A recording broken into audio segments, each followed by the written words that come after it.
Dunedin would be completely different if Charles Kettle didn't come here in the 1800s. His surveying work laid out many of the city's streets, but you could be forgiven for not realising the man's importance to the city when you see his damaged and neglected grave, which Stuart Harvey of the Historic Cemeteries Conservation Trust of New Zealand says is a sad sight to behold. It's been vandalised quite badly, and a headstone has been partly toppled, and one small headstone has been smashed up, and the grave cover has been smashed.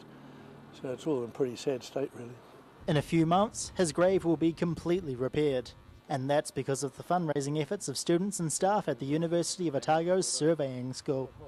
Surveying Students Association President Robert Mears says students learn a lot about Charles Kettle in their studies, and he says the state of his grave gave the department an opportunity to honour the man. We run a quiz annually, and we sort of thought that we could turn that into a bit of a fundraiser, get the professionals a wee bit more involved, and also we had some items donated, some things like just for an auction. Harvey says about $4,500 was needed to cover the costs of the extensive damage to the gravesite. A third of that amount was raised by the students, and the rest contributed by various groups, including the Coastal Otago branch of the New Zealand Institute of Surveyors, which means Kettle's grave should be repaired by the end of the year.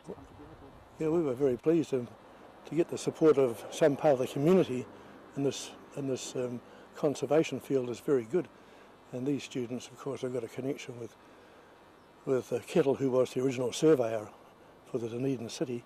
Harvey says grave vandalism is a big problem in Dunedin. The trust he chairs has spent hundreds of thousands of dollars on grave repairs since its formation in 2001. He says more needs to be done locally to maintain cemeteries, but he's thankful to see students stepping up to help preserve the city's heritage. David DeLorean, 39 Dunedin News.